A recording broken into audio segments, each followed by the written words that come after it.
more than a decade, we have been training architects into making of green buildings. So that being the background, and now looking at, we are talking about license Raj and all of that.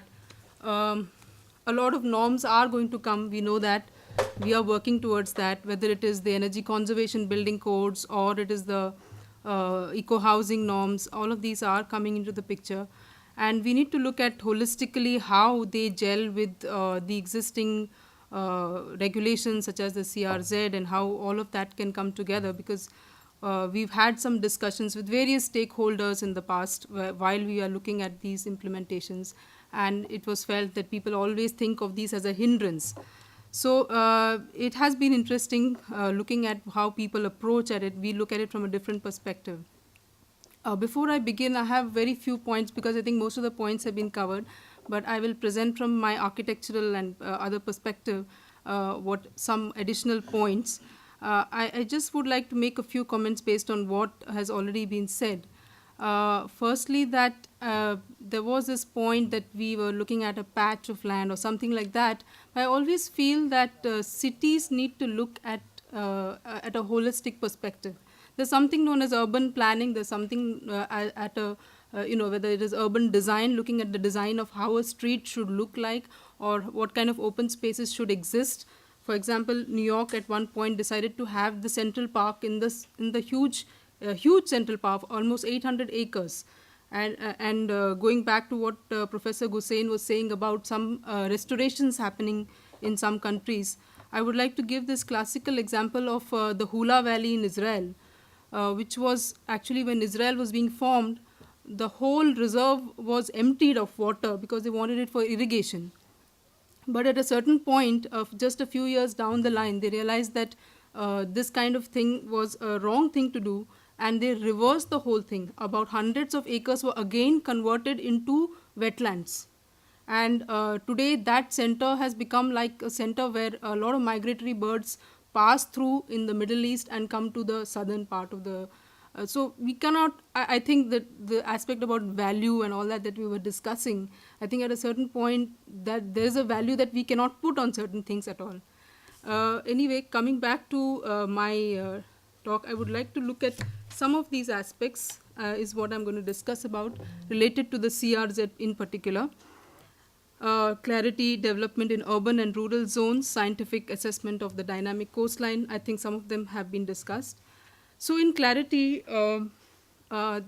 especially in urbanized areas like Mumbai, there's always been this issue of, there are, when people come down to the ground realities of things, there are issues such as FSI, there are issues such as contour sites, there is no clarity on all of these things. For example, if there are two sites, one next to the other, as somebody was pointing out earlier, one would feel that why should I get an FSI because I'm on this side of the line or that side of the line. Those kind of things are still being debated, and people have no clarity on these issues at all. Secondly, somebody, I think Professor Deshmukh had mentioned about CIDCO, and CIDCO, when was formed, at that time CRZ was not there, and so they had lots of parcels of land which they have developed, and then later on, when it came to CRZ, nobody is kind of implementing it. They are just there's no authority to actually look into who is going to implement CRZ in those areas. There are several areas where it is defined that you can make temporary structures. What is a temporary structure is not defined. So there are many people who have interpreted in their own way. They make movable structures. There is no definition. So I feel that clarity in that area is required, and there are ambiguity in the details sought at in the applications. Here I would like to give the case of a heritage town, which is Udwara, which was the place where the Parsis first landed in India, and the entire town now, as per the CRZ, has come inside the high tide line, and there's no clear decision about what is going to happen to this heritage town, and there are many places like this all over India which need to be looked at. What is the kind of thing that will happen or for all these places? Development in urban and rural zones. We are normally all the time looking at from the city perspective. So of course the city perspective is important because we need to look at which are these areas which are highly urbanized, like Mumbai. There may be not many in the whole of the coastline. Maybe about 2% to 5% of these places are highly urbanized. I think that the laws for these areas need to be different because they are already developed. Now let us look at what are the challenges in implementation, because in many places it doesn't make much sense.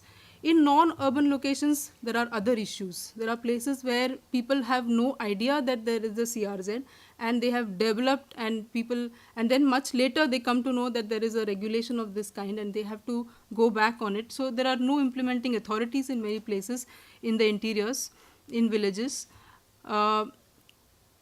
Then there is the issue of, I think that many things need to look at from the ground reality. There are so many issues that come on a case-to-case basis, and I feel that these should be included. These should be added to the in an incremental way to the existing laws. And of course, there are issues related to implementation, which everybody has already spoken about.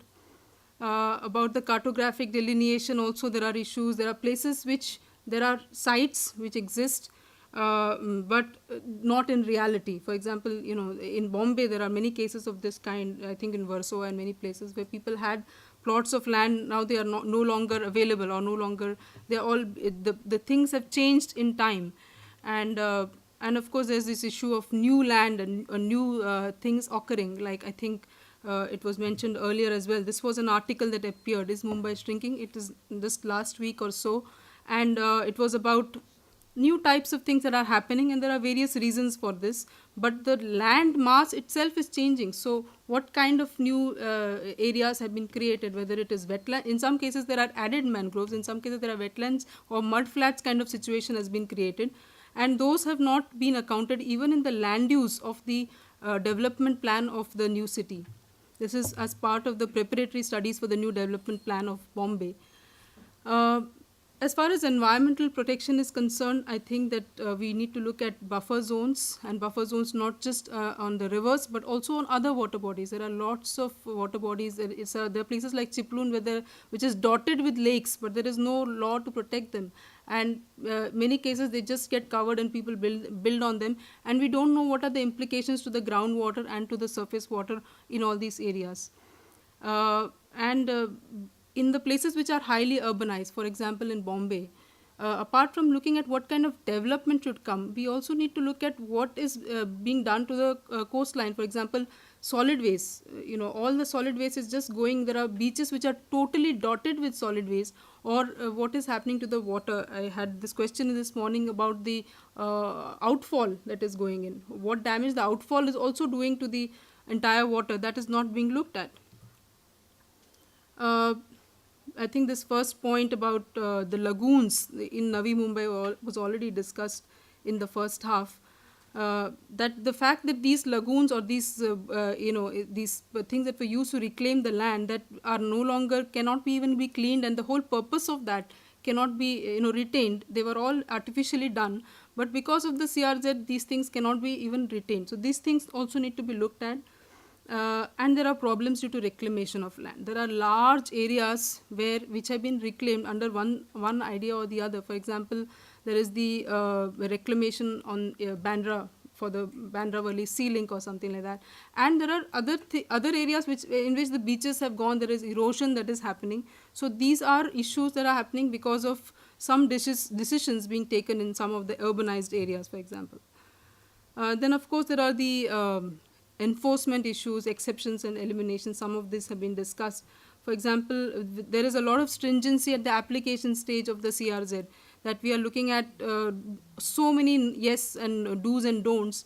But what happens once these things come up? Do we look at how well they are discharging their waste or whatever it is, or something like that? This is not being looked at. Only at the first stage the aspect is looked at. Then what about all the other things that are happening in the sea? We talked about the oil, ONGC, or what about the trawlers? That are a huge number of trawlers that are just taking out the fish from the ocean, or the sea pollution, and all of these things.